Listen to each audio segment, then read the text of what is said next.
You are in uni now. Your life is changed. The birth of solar souls. Yeah. Timi, what is slippers? Where did you start shoes? Where did that come from? Of what business to do in the university? Yeah, that's a story I really love to share. I really love sharing that story because it really shaped my entire life. And I think there is no way, I don't know what God has in store for me when it comes to 100 years from now, because I know it's like a story. I don't know what's to come, right? But one thing I know for sure is that no matter how great I get, you see that story of solar souls, you see that story of how I started, it can never be eliminated from my story. There's no way. I can't even get into fancy tech and everything. I say, I started as I started as a shoemaker.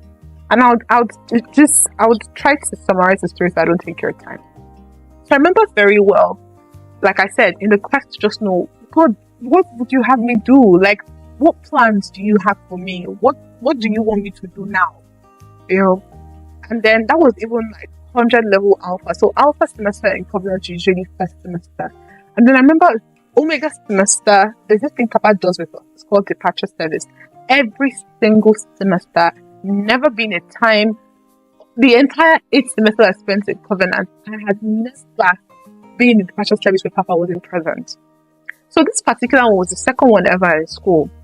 And he came and he spoke to us about power of starting now. He kept on emphasizing, you're not too young to do great things. That was the first time I ever saw Papa with a device, actually. I don't know what the date is. I had to go back and look for my chapel notes because it was a very special day in my life. I had an encounter that changed my life forever.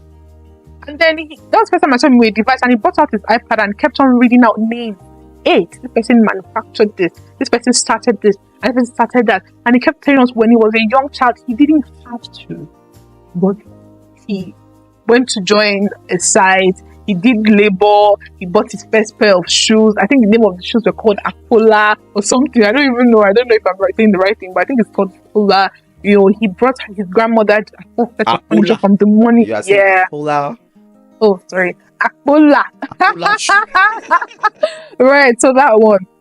And as everything was going, he got his grandmother her first set of furniture. So many things. It was so inspiring. And I could just see young children doing that. I was so, I don't know, my spirit was just stirred up. I'm like, oh my God.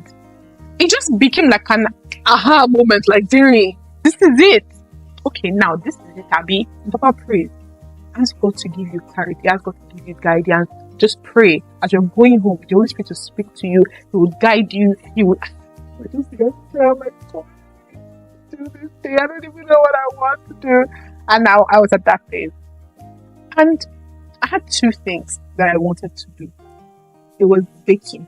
I really loved baking, right? I still do. I like to cook. Anything kitchen, just make the place fancy for me.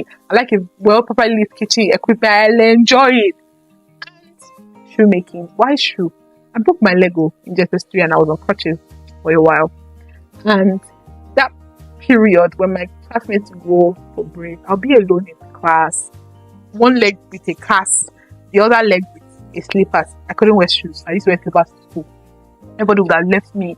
I was just sitting down with myself.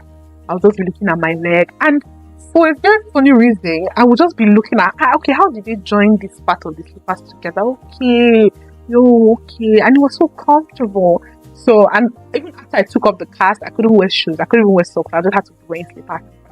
And that was where the love for flats just came in. I just really loved it. And if in case you're wondering where the orthopedic shoes also come from, it also came from there. So I also got very personal with people that had special needs. A lot of people that have club roots, a lot of people that have, polio deficiencies. One leg is higher than the other. I also, just developed passion for that as well. And I had to put it as, a service that I render in my business because why not, right?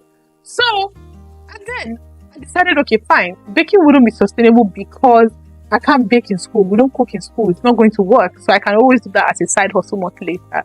But hey, I'll do shoes. So crazy. I'm studying sociology. You're in 100 level. You're just starting.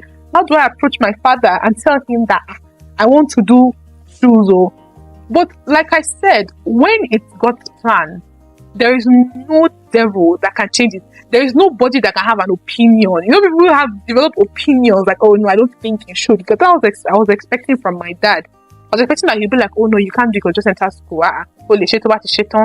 But like Papa would always say, time is an asset of inestimable value. Hey, what I would have waited to do, I would probably have finished CU now. I wouldn't have passion for the business anymore.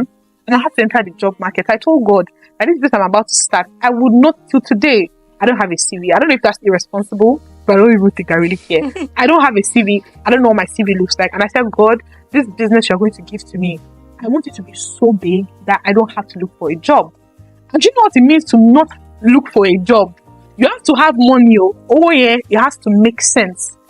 Your money has to come in calculated. Everything has to be sufficient enough for you to not actually be frustrated and go get a job on the streets of Lagos. And I told God that. I came home and I told my dad, and my dad was like, oh, okay.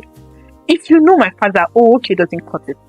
He would have thought about it and be like, oh, and that's why I said, when God is in the plan, don't bother your head. Everything will fall in line. Even somebody that you think, that's who they are, that's what they will say, it will shock you. You know how God was doing the heart of Pharaoh? There's nobody on this earth that cannot be handled. And my dad said, okay, I'll send you the money tomorrow. I'm like, you go. So let me say it again. I'm trying to do a business. So in school, I'll register it, I'll sell. He said, go ahead. Now, this is a girl that had her father's ATM card in school. I didn't have to. And that's just the truth. And I think, I don't even know what, but yes. It was, I had it up until, 300 level. From when I entered school, all the semesters, I had my father's ATM card with me. I didn't have to. I eat what I want to the glory of God. I didn't suffer, unlike my other siblings. I didn't suffer. Aderinsola, Morisola ni konsepe mistake lórúkọ yẹn. If you hear my name very well, you understand that I didn't come to this life to suffer, and that's exactly what God did for me. And I was in school. I didn't have to, but hey, I chose. Right? And there were some other things that happened though that also wanted me to, just carve out my own niche and just do my own thing. But the most important thing was that I just wanted to do something. God said He'll bless the works of your hands. When God is coming to bless everybody in my own life, why that big way my hand is empty? This is what I want to do. I have passion for, and that's how Solar Soul started. When I came back to school, long story short, it was a banger. Like I had trade fair. We started knowing the name. I would go from door to door. Like I said, I didn't have to. So don't go and think, oh, maybe she had to pay her school fees. I didn't have to pay any school fees. Oh, I didn't have to do anything. All I just needed to do was work hard. I go from door to door. Shout out to all my Shout out to all my friends that were so selfless. Every time we are doing, let's go. They will go from door. Hi, you get slams of door in your face. Just do bass. Sorry, I don't want. Let me see. How much is it? I don't want. And you have to bend down to help them fit the shoe. I didn't for once feel insulted or anything. But guess what? At the end of the day, let them do rush us. You understand? Now, hi, Derry. Can you come out? Hi, Derry. Can you come out? Shout out to Mr. Omerio. Yeah. The truth is that he carried it on his head. Yes, he did. He did. He still does. That's where. He still does. That's where proper parenting will come. Yeah. And I God agree. help us that we are good parents and supportive parents, because I remember him following me up. Yeah, for that stand on trade. Yeah, and it was the first ever. Like nobody has actually ever done anything like that before. Like I actually took it off the grid. Even the t-shirts I did, I had the branded shirt. I had my friends together. I set the trend. Like God actually put everything in place. Like this, so yes, so and God actually sent me people. God sent me good people that took it like it was theirs. Because I saw a lot of people. Oh yes, they were all wearing shirts, customized shirts. Yes, no, they were such a blessing, and they still are. So we can establish that capital was not a problem. Capital came from family. Yeah. So it was one them trusting you to know Yeah. that you have a good head upon your shoulder, Yes. and Absolutely. and believing in the vision and Yeah. releasing the funds, really. Yeah. Because capital is always an issue in business. Mhm, Most people are mhm. not starting stuff because they say they don't have capital, they don't know how to Yeah. succeed. So Yeah. sometimes you'll be surprised that the person that is going to give you the capital is just there. You've not asked, or your vision is not big enough. At the Yeah. end of the day, Mhm. I was Or you're talking to not somebody that- even willing to start small. I think that's another thing. People Okay, just yes. want to, that's another Yes, thing. You're not willing that's to true. start small. You just want to, let me just see You the want way to this blow. person is going. No GG. You just want to, Yeah. know. My I think pastor that's used to another say, one. he says, nothing is small until you compare it. So most times it's falling into those that compare themselves to themselves are not wise category, where you're using someone else's vision or someone else's vision of their results. Yeah, you don't even know where they're coming from. That's another thing. You don't know where they you don't know where they're coming from. You don't know what they've been through. It's legit. Yeah. You see, it's not even. It might be a facade. What the result you think you are seeing might even be a facade. And even if it is authentic, you don't know what the process.